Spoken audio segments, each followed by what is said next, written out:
Hello viewers, welcome back to my channel. In this session we are going to discuss the Indian Constitution question paper. We are going to solve 40 MCQ questions of Constitution values.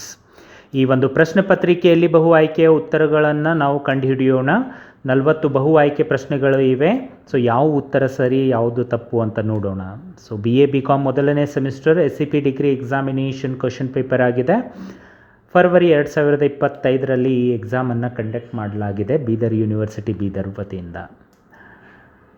Coming to the first question, the drafting committee of constitution includes the dash members. So option A 3, option B 5, option C 7, option D 4. ಸಂವಿಧಾನದ curd ಸಮಿತಿಯು dash ಸಂಖ್ಯೆಯ ಸದಸ್ಯರನ್ನು ಒಳಗೊಂಡಿತ್ತು.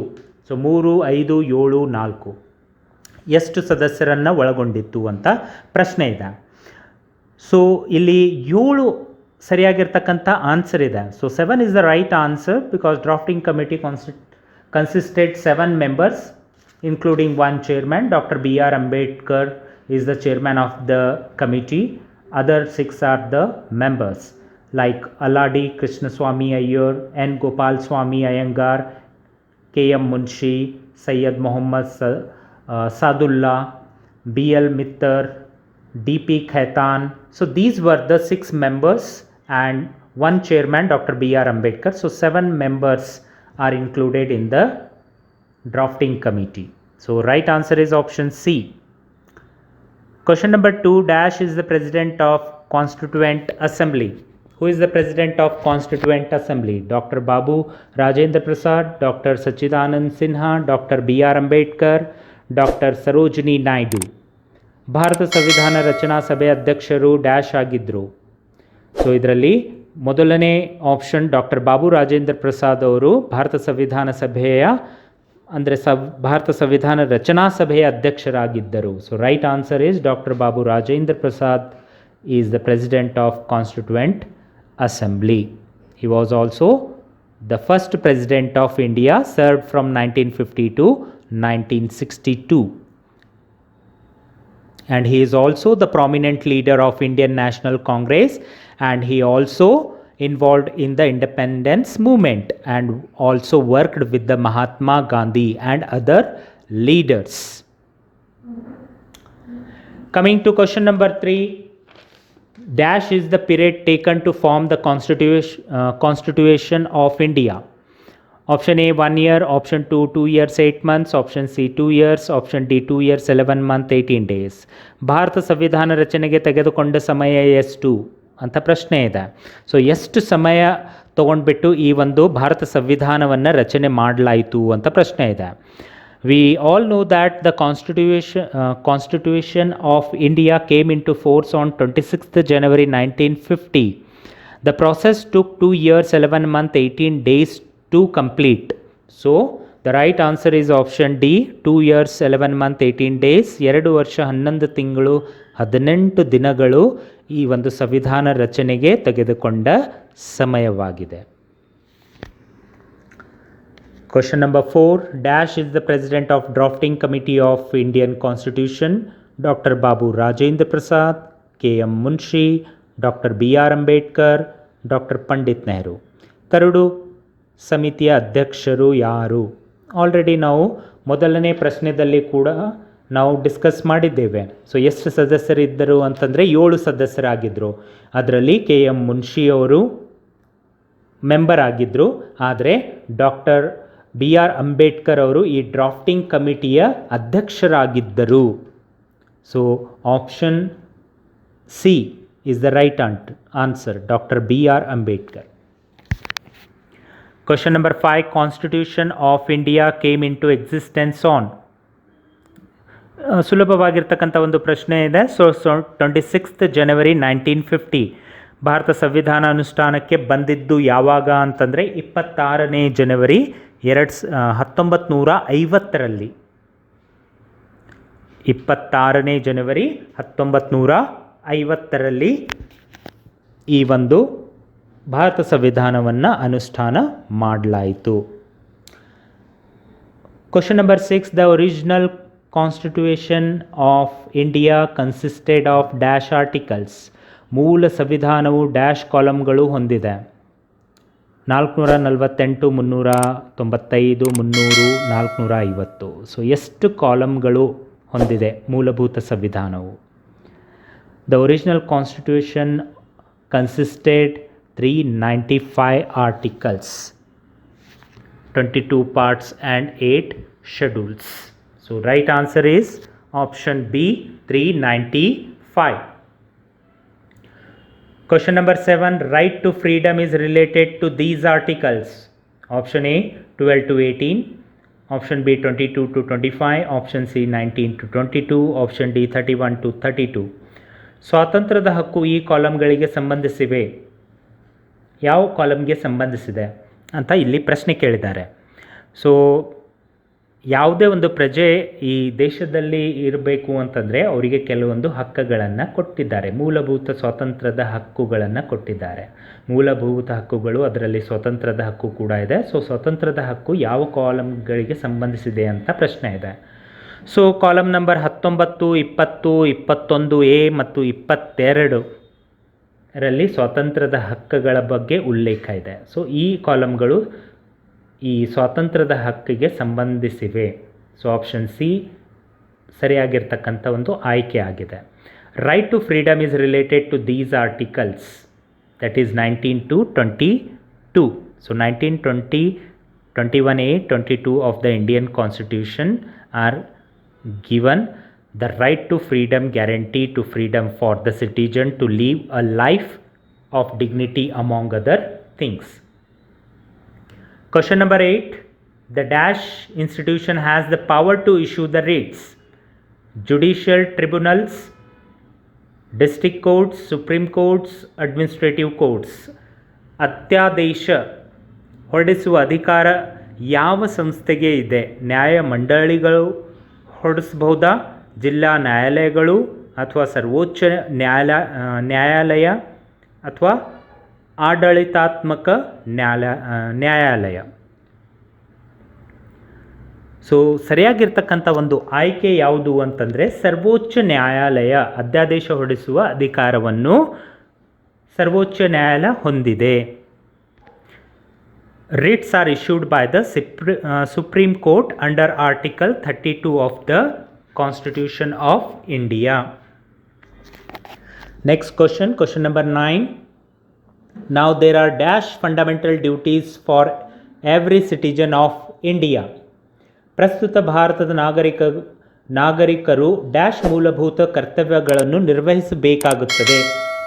ಪ್ರಸ್ತುತ ಅಂದರೆ ಇವಾಗ ಎಷ್ಟು ಮೂಲಭೂತ ಕರ್ತವ್ಯಗಳು ಭಾರತದ ಪ್ರಜೆಗಳಾದ ನಾವು ನಿರ್ವಹಿಸಬೇಕಾಗುತ್ತದೆ? 10, 12, 13 ಅಥವಾ 11 ಅಂತ ಪ್ರಶ್ನೆ ಕೇಳಿದ್ದಾರೆ ಇಲ್ಲಿ. ಸೊ ಮೂಲಭೂತ ಕರ್ತವ್ಯಗಳು ಎಷ್ಟಿದೆ ಅಂತಂದರೆ ನಾವು 2002ರಲ್ಲಿ ಈ 11ನೇ ಒಂದು ಮೂಲಭೂತ ಕರ್ತವ್ಯಗಳ ಉಲ್ಲೇಖ ಆಯಿತು. ಸೊ 11 ಮೂಲಭೂತ ಕರ್ತವ್ಯಗಳು ಪ್ರತಿಯೊಂದು ನಾಗರಿಕರು ಅಂದರೆ ಪ್ರಸ್ತುತ ಭಾರತದಲ್ಲಿ ಪ್ರತಿಯೊಬ್ಬ ನಾಗರಿಕರಿಗೆ 11 ಮೂಲಭೂತ ಕರ್ತವ್ಯಗಳು ನಿರ್ವಹಿಸಬೇಕಾಗುತ್ತದೆ. There are 11 fundamental duties for every citizen. Question number 10. The dash is the nominal head of the union government, prime minister, speaker, president of India or judge. Dash ಒಕ್ಕೂಟ ಸರ್ಕಾರದ ನಾಮಮಾತ್ರ ಮುಖ್ಯಸ್ಥರಾಗಿದ್ದಾರೆ. ಪ್ರಧಾನಿ, ಸಭಾಧ್ಯಕ್ಷರು, ಭಾರತದ ರಾಷ್ಟ್ರಪತಿಗಳು, ನ್ಯಾಯಾಧೀಶರು.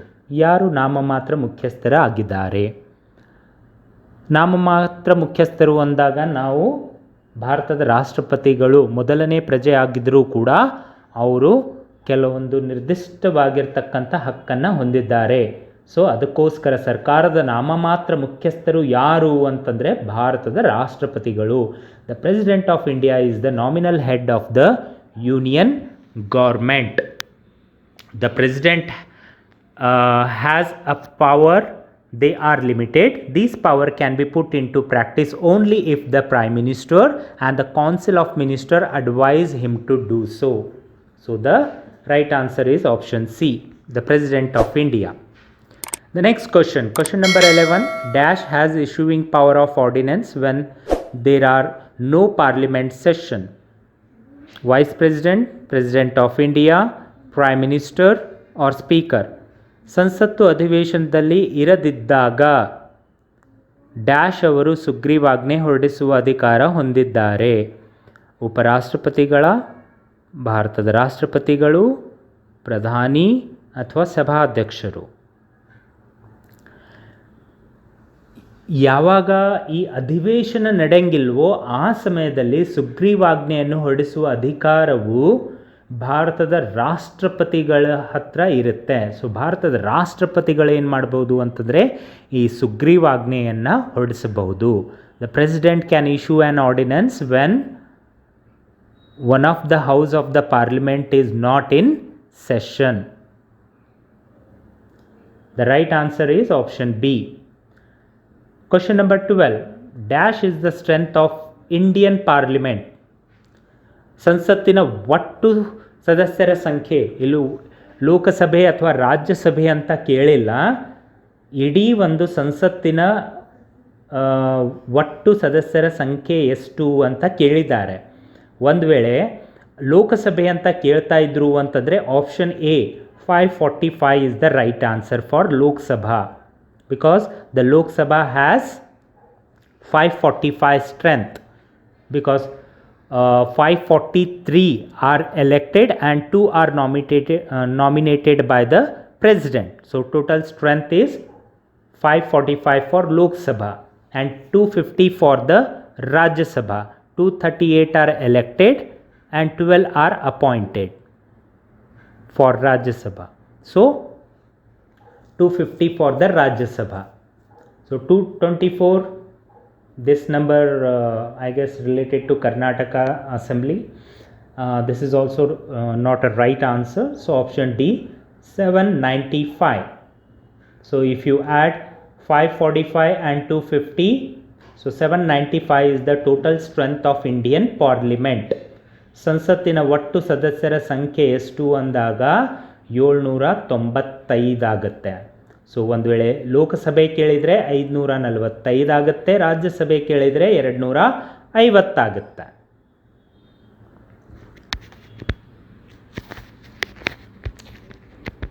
ನೆಕ್ಸ್ಟ್ ಕ್ವಶನ್ಗೆ ಹೋಗೋಣ. The 13th question. Dash presides over the joint sitting of the parliament. A vice president, B president of India, C speaker, D deputy speaker. ಸಂಸತ್ತಿನ ಜಂಟಿ ಅಧಿವೇಶನದ ಅಧ್ಯಕ್ಷತೆ ಡ್ಯಾಶ್ ಅವರು ವಹಿಸಿಕೊಳ್ಳುತ್ತಾರೆ.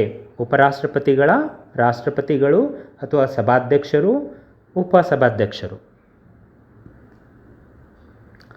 ಸೊ ಇಲ್ಲಿ ಲೋಕಸಭೆಯ ಒಂದು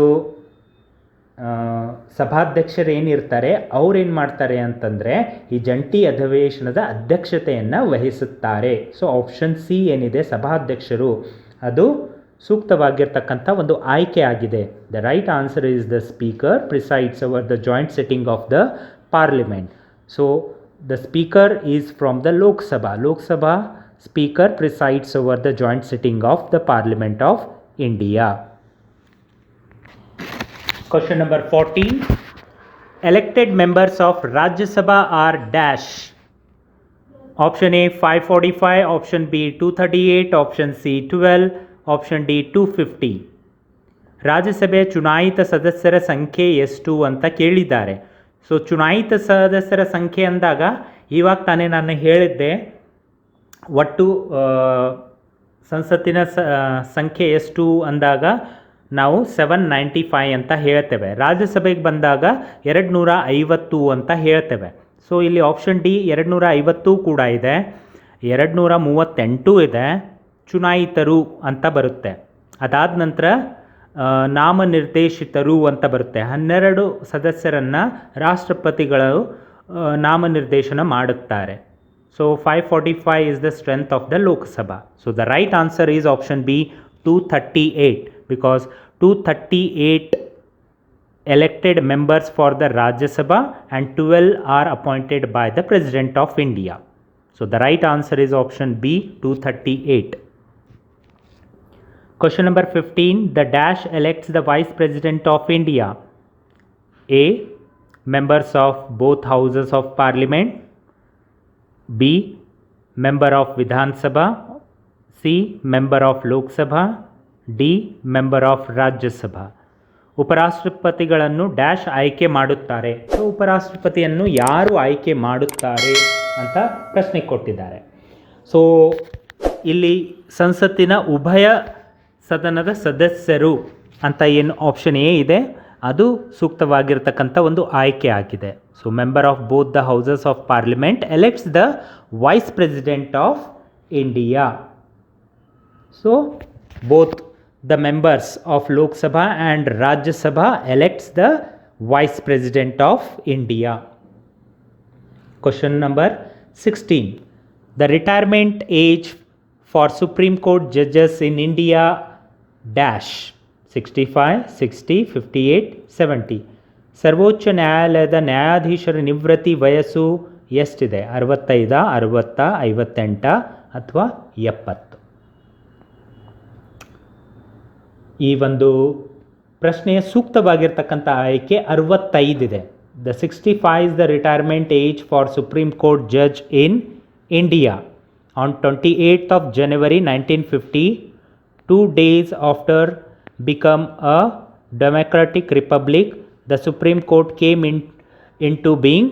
The Supreme Court of India comprises the Chief Justice and other 33 judges appointed by the President of India. So Supreme Court judges retired upon attaining the age of 65 years. So ಯಾವಾಗ ಈ ಒಂದು ನಮ್ಮ ಸಂವಿಧಾನ ರಚನೆ ಆಯಿತು, ಜೊತೆಯಲ್ಲಿ ಈ ಸಂವಿಧಾನ 26ನೇ ಜನವರಿ 1950ಕ್ಕೆ ಬಂತು, ಅನುಷ್ಠಾನಗೊಂಡು ಅದರ 2 ದಿವಸ ನಂತರ 28ನೇ ಜನವರಿ 1950ರಂದು ಈ ಒಂದು ಸುಪ್ರೀಂ ಕೋರ್ಟನ್ನು ಜಾರಿಗೊಳಿಸಲಾಯಿತು. ಅಂದರೆ ಸುಪ್ರೀಂ ಕೋರ್ಟು ವ್ಯವಸ್ಥೆ ಬಂತು. ಸೊ ಸುಪ್ರೀಂ ಕೋರ್ಟ್ಗೆ ಒಬ್ಬರು ಚೀಫ್ ಜಸ್ಟಿಸ್ ಅಂತ ಮತ್ತು 33 ಬೇರೆ ಜಡ್ಜ್ಗಳನ್ನು ಪ್ರೆಸಿಡೆಂಟ್ ಆಫ್ ಇಂಡಿಯಾದವರು ಅಪಾಯಿಂಟ್ ಮಾಡ್ತಾರೆ. Question number 17. Dash appoints the judge of supreme court. ಇವಾಗ ತಾನೇ ಎಕ್ಸ್ಪ್ಲೇನ್ ಮಾಡ್ತಾ ಇದ್ದೀನಿ ನೋಡಿ, ಎಕ್ಸ್ಪ್ಲೇನ್ ಮಾಡಿದೆ ಇದರಲ್ಲಿ ನಾನು 16th ಕ್ವಶನಲ್ಲಿ. ಗವರ್ನರ, ವೈಸ್ ಪ್ರೆಸಿಡೆಂಟಾ, ಪಿ ಎಮ್ಮ, ಪ್ರೈಮ್ ಮಿನಿಸ್ಟರ, ಯಾರು ಮಾಡ್ತಾರೆ ನೋಡಿ. ಪಿ ಎಮ್, ಪ್ರೈಮ್ ಮಿನಿಸ್ಟರ್ ಅಂತ 2 ಇಂಗ್ಲೀಷ್ದಲ್ಲಿ ಬಂದಿದೆ, ಬಟ್ ಅದೇ ಕನ್ನಡದಲ್ಲಿ ನಾವು ನೋಡಿದರೆ ರಾಜ್ಯಪಾಲರು, ಉಪರಾಷ್ಟ್ರಪತಿಗಳು, ಪ್ರಧಾನಿ, ಭಾರತದ ರಾಷ್ಟ್ರಪತಿಗಳು ಅಂತ ಕೊಟ್ಟಿದ್ದಾರೆ. ಸೊ ಸರ್ವೋಚ್ಚ ನ್ಯಾಯಾಲಯದ ನ್ಯಾಯಾಧೀಶರನ್ನು ಭಾರತದ ರಾಷ್ಟ್ರಪತಿಗಳು ನೇಮಕ ಮಾಡುತ್ತಾರೆ. So option D is the right answer. So in the English version there is a mistake, the president should be there. So option D is the president. It is correctly written in the Kannada version, printing mistake in the English version. So prime minister is written instead of president. So president appoints the judge of Supreme Court. The next question, question number 18. The budget bill of Rajya Sabha can be withheld for dash days 18, 20, 10, 14 days. ರಾಜ್ಯಸಭೆಯ ಹಣಕಾಸಿನ ಪತ್ರವನ್ನು ಅಥವಾ ವಿಧೇಯಕವನ್ನು dash ದಿನಗಳವರೆಗೆ ತಡೆ ಹಿಡಿಯಬಹುದು. ಅಂದರೆ ಎಷ್ಟು ದಿನಗಳವರೆಗೆ ರಾಜ್ಯಸಭೆ ಹಣಕಾಸಿನ ಪತ್ರವನ್ನು ಅಥವಾ ವಿಧೇಯಕಗಳನ್ನು ತಡೆ ಹಿಡಿಯಬಹುದು ಅಂತ ಕೊಟ್ಟಿದ್ದಾರೆ. After Lok Sabha passes the bill, it is moved to Rajya Sabha, which has only restricted power. Means Rajya Sabha has restricted power and it cannot reject or amend the bill which is passed by the Lok Sabha. Rajya Sabha has to return the bill within the 14 days with or without recommendation of the amendments. So 14 days means up to 14 days they can withhold the budget bill. More than that they can't. So 14 is the right answer. So option D, the budget bill of Rajya Sabha can be withheld for 14 days. The next question, question number 19. The current Chief Justice of India is dash. D.Y. Chandrachud, B.V. Nagratna, Sanjeev Khanna, none of the above. ಪ್ರಸ್ತುತ ಸರ್ವೋಚ್ಚ ನ್ಯಾಯಾಲಯದ ಮುಖ್ಯ ನ್ಯಾಯಮೂರ್ತಿಗಳು ಯಾರು? DY Chandrachud ಇದ್ದಾರಾ, BV Nagaratna ಅವರ ಅಥವಾ ಸಂಜೀವ್ ಖನ್ನಾ ಅವರ, ಇದರಲ್ಲಿ ಯಾವುದೂ ಇಲ್ಲ ಅಂತ ಕೊಟ್ಟಿದ್ದಾರೆ. So right answer is Sanjeev Khanna. So Justice Sanjeev Khanna is the Chief Justice of India, born on 14th May 1960, enrolled as an advocate with the Bar Council of Delhi in 1983. The current Chief Justice of India is Sanjeev Khanna. So Sanjeev Khanna ಪ್ರಸ್ತುತ ಸರ್ವೋಚ್ಚ ನ್ಯಾಯಾಲಯದ ಮುಖ್ಯ ನ್ಯಾಯಮೂರ್ತಿಗಳಾಗಿದ್ದಾರೆ. Option C ಸೂಕ್ತವಾಗಿರ್ತಕ್ಕಂಥ ಆಯ್ಕೆಯಾಗಿದೆ. Next, question number 20. Dash is the current Speaker of Lok Sabha. Option A, Om Birla. Option B, Venkaiah Naidu. Option C, Kapil Sibal. Option D, Jagdeep Dhankar. ಪ್ರಸ್ತುತ ಲೋಕಸಭೆಯ ಸಭಾಧ್ಯಕ್ಷರು ಯಾರು? ಓಂ ಬಿರ್ಲಾ ಇದ್ದಾರಾ, ವೆಂಕಯ್ಯ ನಾಯ್ಡು ಅವರ, ಕಪಿಲ್ ಸಿಬ್ಬಲ್ ಅವರ, ಜಗದೀಪ್ ಧನ್ಕರ್ ಅವರ? ಸೊ ಪ್ರಸ್ತುತ ಲೋಕಸಭೆಯ ಸಭಾಧ್ಯಕ್ಷರು ಓಂ ಬಿರ್ಲಾ ಅವರು ಆಗಿದ್ದಾರೆ. So Om Birla is the current speaker of Lok ಸಭಾ and he is the member of the parliament from the Rajasthan and currently serving as the speaker for the Lok Sabha. Question number 21. The age qualification to become the member of Lok Sabha is 30, 25, 20, 35. Lok Sabha ಚುನಾವಣೆಗೆ ಸ್ಪರ್ಧಿಸಲು ಬೇಕಾದ ವಯಸ್ಸು ಎಷ್ಟು? 30 ವಯಸ್ಸ, 25, 20 ಅಥವಾ 35? Article 84B ಪ್ರಕಾರ ಭಾರತ ಸಂವಿಧಾನದಲ್ಲಿ ಏನು ಹೇಳುತ್ತೆ ಅಂತಂದರೆ 25 ವರ್ಷ, ಕನಿಷ್ಠ ಪಕ್ಷ 25 ವರ್ಷ ಮುಗ್ದಿರಬೇಕು, ಆವಾಗ ಮಾತ್ರ ಲೋಕಸಭೆಯ ಚುನಾವಣೆಗೆ ಸ್ಪರ್ಧಿಸಲು ಆ ಒಂದು ವ್ಯಕ್ತಿಯು ಅರ್ಹರಾಗಿರ್ತಾರೆ ಅಂತ ಕೊಟ್ಟಿದ್ದಾರೆ. The age of qualification to become a member of Lok Sabha is the 25 years. So option B is the right answer. Question number 22. Dash types of power of emergency are mentioned in Indian Constitution. ತುರ್ತು ಪರಿಸ್ಥಿತಿಯ ಅಧಿಕಾರಗಳು ಸಂವಿಧಾನದಲ್ಲಿ ನಮೂದಿಸಲಾಗಿದೆ, ಅಂದರೆ ಯಾವ ವಿಧಿಗಳಲ್ಲಿ ನಮೂದಿಸಲಾಗಿದೆ? So 4ನೇ ವಿಧಿಗಳ, 2 ವಿಧಿಗಳ, 1 ವಿಧಿಗಳ, 3 ವಿಧಿಗಳ. Dash type of power of emergency are mentioned in Indian Constitution. 4, 2, 1, 3. So here option D, 3 type. The president can declare 3 types of emergencies. That is national emergency, state emergency, financial emergency in a state. So 3 types of power of emergencies are mentioned in Indian Constitution. So 3 ಪ್ರಕಾರದ ಒಂದು ತುರ್ತು ಪರಿಸ್ಥಿತಿಗಳ ಅಧಿಕಾರಗಳು ಈ ಸಂವಿಧಾನದಲ್ಲಿ, ಅಂದರೆ ಭಾರತ ಸಂವಿಧಾನದಲ್ಲಿ ನಮೂದಿಸಲಾಗಿದೆ. Option D ಸೂಕ್ತವಾಗಿರ್ತಕ್ಕಂಥ ಆಯ್ಕೆ ಆಗಿದೆ. Question number 23. The governor is appointed by dash. CJ of supreme court. CJ ಅಂದರೆ chief justice of supreme court, Rajya Sabha chairman, parliament or president of India. ರಾಜ್ಯಪಾಲರನ್ನು ಡ್ಯಾಶ್ ಅವರು ನೇಮಕ ಮಾಡುತ್ತಾರೆ. ಸರ್ವೋಚ್ಚ ನ್ಯಾಯಾಲಯದ ನ್ಯಾಯಾಧೀಶರು, ರಾಜ್ಯಸಭಾ ಸಭಾಪತಿ ಅಥವಾ ಸಂಸತ್ತು ಅಥವಾ ಭಾರತದ ರಾಷ್ಟ್ರಾಧ್ಯಕ್ಷರು. ಯಾರು ಗವರ್ನರ್ಗಳನ್ನು ನೇಮಿಸುತ್ತಾರೆ? The governor of the state is appointed by the president for the term of 5 years and holds the office during his pleasure. Only the Indian citizen above 35 years age are eligible for appointing to this office as governor. So the governor is appointed by President of India. So option D is the right answer.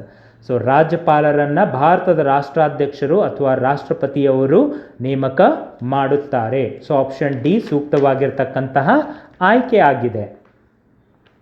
Question number 24. The real head of the state government is Chief Minister, Governor, Vice President, High Court Judge.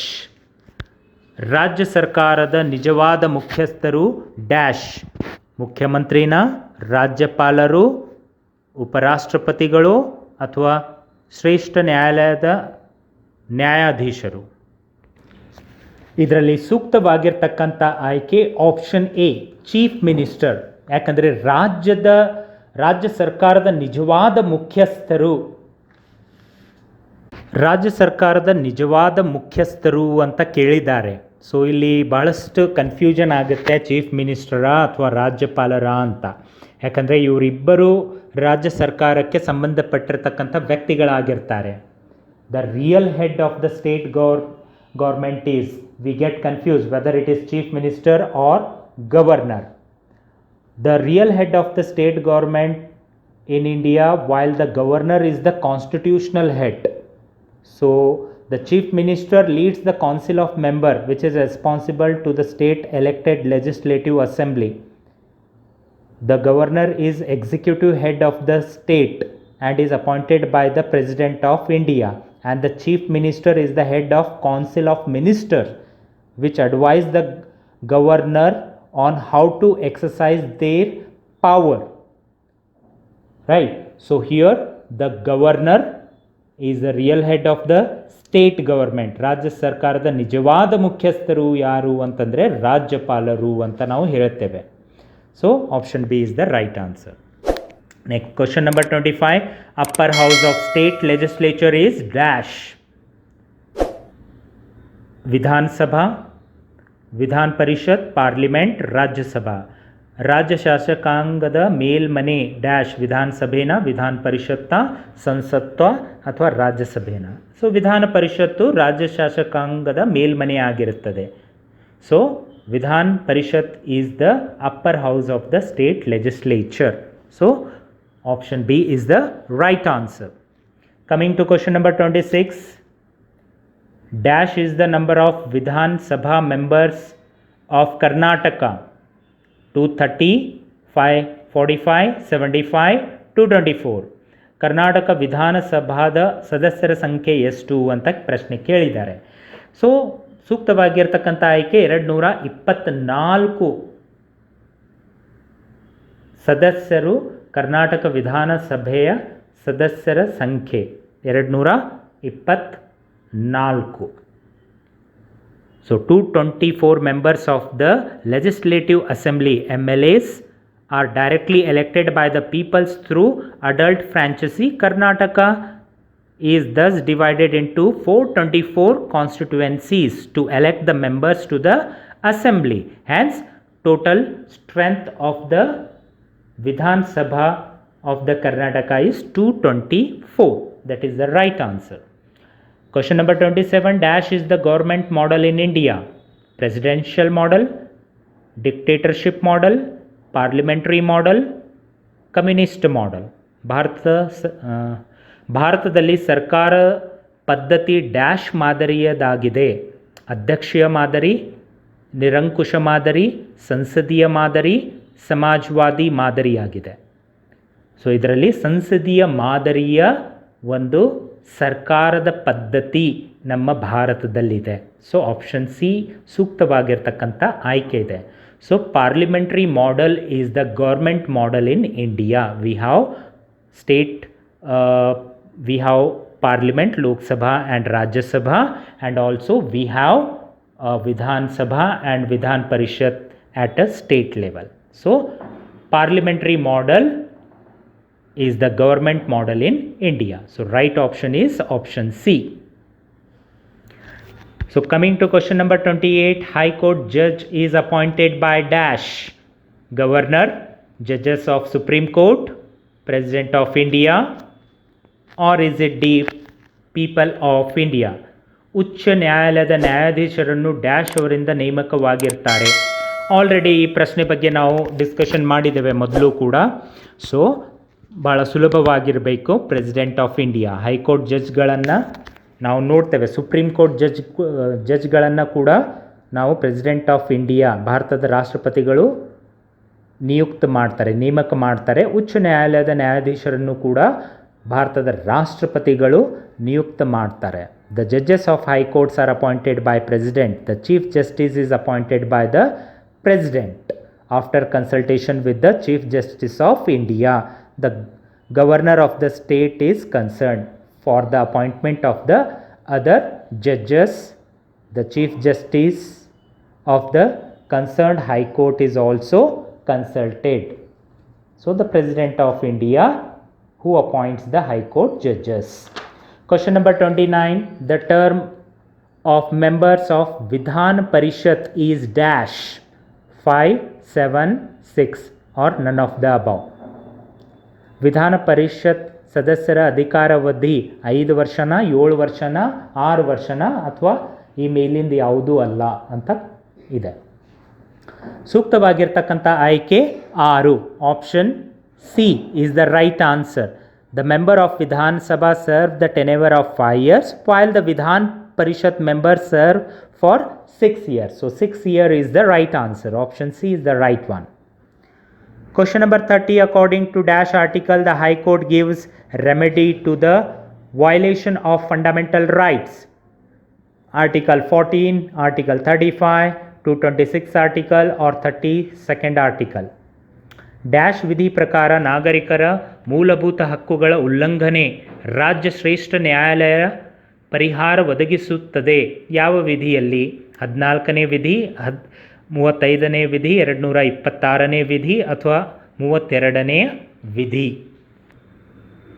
The right answer is option C, 226 article. According to 226th article, the High Court gives the remedy to the violation of fundamental rights, whereas the Article 32 provided the same power to the Supreme Court, allowing the direct access to the highest court for the fundamental right violation. So 226 empowers the High Court, whereas 32 provides the same power to the Supreme Court. So therefore here the question is asked for the High Court gives the remedy to the violation of fundamental rights under the article of 226.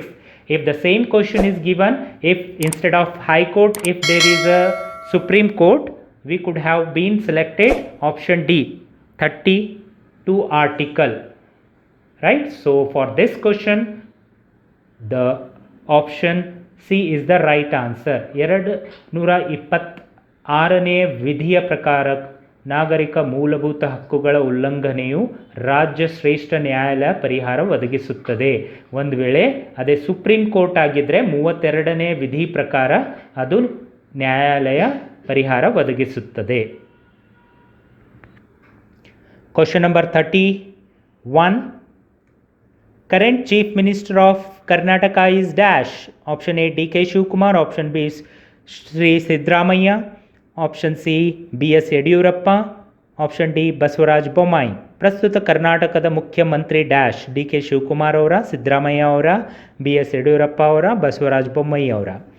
So ಪ್ರಸ್ತುತ ಕರ್ನಾಟಕದ ಮುಖ್ಯಮಂತ್ರಿ ನಮಗೆಲ್ಲ ಗೊತ್ತಿದ್ದಂಗೆ ಸಿದ್ದರಾಮಯ್ಯ ಅವರು ಇದ್ದಾರೆ. So option B is the right answer.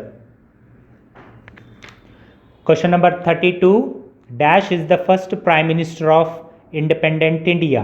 Doctor Babu Rajendra Prasad, Pandit Jawaharlal Nehru, Sardar Patel, doctor Jagjivan Ram. ಸ್ವಾತಂತ್ರ್ಯ ಭಾರತದ ಪ್ರಥಮ ಪ್ರಧಾನಿ ಇವರಾಗಿದ್ದರು. ಸೊ ಪ್ರಧಾನಮಂತ್ರಿ ಯಾರಾಗಿದ್ದರು? ಸೊ ಪಂಡಿತ್ ಜವಾಹರ್ಲಾಲ್ ನೆಹರು ಅವರು ಭಾರತ ದೇಶದ ಮೊದಲನೇ ಪ್ರಧಾನಿ ಆಗಿದ್ದರು. ಮತ್ತು ಡಾಕ್ಟರ್ ರಾಜೇಂದ್ರ ಪ್ರಸಾದ್ ಅವರು ಗೊತ್ತಿದ್ದಂಗೆ ಮೊದಲು ಕೂಡ ನಾವು ಎಕ್ಸ್ಪ್ಲೇನ್ ಮಾಡಿದ್ದೇವೆ, ಅವರು ಮೊದಲನೇ ಪ್ರಜೆಯಾಗಿದ್ದರು, ಅಂದರೆ ರಾಷ್ಟ್ರಪತಿಗಳಾಗಿದ್ದರು. Question number 33. Dash is the chairman of Vidhana Parishat. Siddaramaiah, D K Shivakumar, R Ashok, Basavaraj Horatti. Vidhana ಪರಿಷತ್ತಿನ ಸಭಾಪತಿಗಳು ಡ್ಯಾಶ್ ಆಗಿದ್ದಾರೆ. ಡಾಕ್ಟರ್ ಡಿ ಕೆ ಶಿವಕುಮಾರ್ ಅವರ, ಸಿದ್ದರಾಮಯ್ಯ ಅವರ, ಆರ್ ಅಶೋಕ್ ಅವರ, ಬಸವರಾಜ್ ಹೊರಟ್ಟಿಯವರ ಅಂತ 4 ಆಪ್ಷನನ್ನು ಕೊಟ್ಟಿದ್ದಾರೆ. So Basavaraj Horatti is the right answer. Basavaraj Horatti is the chairman of Vidhan Parishad. Since 21st December 2022, he is the chairman of Vidhan Parishad. Question number 34, dash elects the chief minister of state. Option A, member of legislative. Option B, governor. Option C, president. Option D, member of Vidhan Parishad. ರಾಜ್ಯದ ಮುಖ್ಯಮಂತ್ರಿಯನ್ನು dash ಆಯ್ಕೆ ಮಾಡುತ್ತಾರೆ. ರಾಜ್ಯ ವಿಧಾನಸಭಾ ಸದಸ್ಯರು ಆಯ್ಕೆ ಮಾಡ್ತಾರೆ, ರಾಜ್ಯಪಾಲರು ಆಯ್ಕೆ ಮಾಡ್ತಾರಾ, ರಾಷ್ಟ್ರಪತಿಗಳು ಆಯ್ಕೆ ಮಾಡ್ತಾರಾ, ಅಥವಾ ವಿಧಾನ ಪರಿಷತ್ತು ಸದಸ್ಯರು ಆಯ್ಕೆ ಮಾಡ್ತಾರಾ? ಯಾರು ಚೀಫ್ ಮಿನಿಸ್ಟರ್ ಅನ್ನು ಆಯ್ಕೆ ಮಾಡ್ತಾರೆ, ಅಂದರೆ ರಾಜ್ಯದ ಮುಖ್ಯಮಂತ್ರಿಯನ್ನು ಯಾರು ಆಯ್ಕೆ ಮಾಡುತ್ತಾರೆ ಅಂತ ಪ್ರಶ್ನೆ ಇದೆ. The governor of the state appoints the chief minister of that state. The governor makes the appointment based on the recommendation of the political party that has the majority in the state legislative assembly. ಯಾರು ಬಹುಮತವನ್ನು ಹೊಂದಿದ್ದಾರೋ ರಾಜ್ಯದಲ್ಲಿ, ಆ ರಾಜ್ಯದ ಬಹುಮತ ಹೊಂದಿರತಕ್ಕಂತಹ ಒಂದು party ಏನಿದೆ ಇರುತ್ತೆ, ರಾಜಕೀಯ ಪಕ್ಷ ಏನಿರುತ್ತೆ, ಅವ್ರದ್ದು ರೆಕಮೆಂಡೇಷನ್ ಆಧಾರದ ಮೇಲೆ ಈ ಒಂದು ಗವರ್ನರ್ ಏನು ಮಾಡ್ತಾರೆ ಅಂತಂದರೆ ಈ ಆಯ್ಕೆಯನ್ನು ಮಾಡ್ತಾರೆ, ರಾಜ್ಯದ ಮುಖ್ಯಮಂತ್ರಿಗಳ ಆಯ್ಕೆಯನ್ನು ಮಾಡ್ತಾರೆ. ಸೊ ರಾಜ್ಯಪಾಲರು is the right answer. The next question number 35, dash is the opposition leader in Vidhan Parishat. Option A Govind Karjol, option B C T Ravi, option C B Y Vijayendra, option D R Ashok. ಇದರಲ್ಲಿ ಗೋವಿಂದ್ ಕಾರಜೋಳ್ ಅವರು ಪಾರ್ಲಿಮೆಂಟ್ ಮೆಂಬರ್ ಇದ್ದಾರೆ, ಎಂ ಪಿ ಇದ್ದಾರೆ. C T Ravi ಮತ್ತು B Y Vijayendra M L C ಇದ್ದಾರೆ. R Ashok, B Y Vijayendra ಕೂಡ M L A ಇದ್ದಾರೆ, R Ashok ಕೂಡ M L A ಇದ್ದಾರೆ. ವಿರೋಧ ಪಕ್ಷದ ನಾಯಕರಿದ್ದಾರೆ, ಬಟ್ ವಿಧಾನಸಭೆಯಲ್ಲಿದ್ದಾರೆ, ವಿಧಾನ ಪರಿಷತ್ ಅಂತ ಇಲ್ಲಿ ಕೇಳಿದ್ದಾರೆ. ನನಗನ್ಸುತ್ತೆ ಸೂಕ್ತ ಆಯ್ಕೆ ಇದರಲ್ಲಿ ನನಗಂತೂ ಅನ್ನಿಸ್ತಾ ಇಲ್ಲ, ಯಾವುದೂ ಇಲ್ಲ. ನಾರಾಯಣ್ ಸ್ವಾಮಿ ಅವರು ವಿಧಾನ ಪರಿಷತ್ತಿನಲ್ಲಿ ವಿರೋಧ ಪಕ್ಷದ ನಾಯಕರಿದ್ದಾರೆ. ಸೊ ಇದನ್ನು ಒಂದು ಸತಿ ಚೆಕ್ ಮಾಡ್ಕೊಳ್ಳಿ, ಯಾಕಂದರೆ ನಿರ್ದಿಷ್ಟವಾಗಿರ್ತಕ್ಕಂಥ ಆನ್ಸರ್ ನಾನು ಕೊಡೋಕ್ಕಾಗಲ್ಲ. So I cannot guess the right answer for the question number 35 because Govind Karjol is the M P, C T Ravi is M L C, B Y Vijayendra R Ashok are M L A. So they go for Vidhan Sabha, not Vidhan Parishad. So only C.T. Ravi is the member of the Vidhan Parishad. And here is the question is the opposition leader in Vidhan Parishad. I guess Narayan Swamy is the opposition leader in Vidhan Parishad. So I can't say exact answer. So kindly check this option. So I will move to the next question, that is question number 36. Dash is the state legislative leader. So who is the state legislative leader? Governor, chief minister, speaker or opposition leader? Dash ಅವರು ರಾಜ್ಯ ಶಾಸಕಾಂಗದ ನಾಯಕರಾಗಿರುತ್ತಾರೆ. ರಾಜ್ಯಪಾಲರ, ಮುಖ್ಯಮಂತ್ರಿಗಳು ಅಥವಾ ಸಭಾಧ್ಯಕ್ಷರು ಅಥವಾ ವಿರೋಧ ಪಕ್ಷದ ನಾಯಕರು? The right answer for this question is option B, chief minister is the state legislative leader. ಮುಖ್ಯಮಂತ್ರಿಗಳು ರಾಜ್ಯ ಶಾಸಕಾಂಗದ ನಾಯಕರಾಗಿರುತ್ತಾರೆ. So option B is the right answer. The chief minister is the leader of majority party in the legislative assembly. Question number 37, dash is the power to amendment of Indian constitution. Bharat ಸಂವಿಧಾನಕ್ಕೆ ತಿದ್ದುಪಡಿ ಮಾಡುವ ಅಧಿಕಾರ dash ಅವರಿಗೆ ಇದೆ. Speaker, ಸಭಾಧ್ಯಕ್ಷರು, ಉಪರಾಷ್ಟ್ರಪತಿಗಳು, ಸಂಸತ್ತು ಮತ್ತು ಸಂವಿಧಾನ ಸಭೆ, ಸರ್ವೋಚ್ಚ ನ್ಯಾಯಾಲಯದ ನ್ಯಾಯಾಧೀಶರು. So option C, parliament and Vidhan Sabha has the power to amend the Indian constitution. The parliament alone has the power to make the changes to the constitution. This is stated under article 368. Amendments to constitutional provision requires a special majority vote in parliament. That is option C, parliament has the power to amendment of Indian constitution. Not even Vidhan Sabha, I guess. but they have mentioned Vidhan Sabha. So Parliament has the power. So option C is the right answer. Not Speaker, Vice President, Supreme Court Judge, all these are not having any power to amendment of Indian Constitution. Only the Parliament can amendment of Indian Constitution. Question number 38. Present President of India is Jagdeep Dhankar, Om Birla, Sanjeev Khanna, Draupadi Murmu. So Om Birla is the present Speaker of the Lok Sabha. Sanjeev Khanna is the Chief Justice of India. So Draupadi Murmu is the President of India. So Draupadi Murmu is the 15th President of India.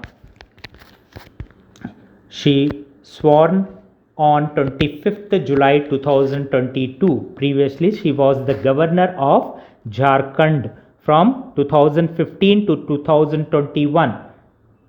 She has devoted her entire life to empowering the downtrodden as well as the marginalized sections of the society and deepening the democratic values. So hence Draupadi Murmu is the 15th President of India. So ಪ್ರಸ್ತುತ ಭಾರತದ ರಾಷ್ಟ್ರಪತಿ ದ್ರೌಪದಿ ಮುರ್ಮು ಅವರು ಆಗಿರ್ತಾರೆ. Question number 39. The term of Rajya Sabha Council of State is dash. It is permanent house, 6 years, 5 years, none of the above. ರಾಜ್ಯಸಭೆಯ ಅಧಿಕಾರಾವಧಿ ಎಷ್ಟು?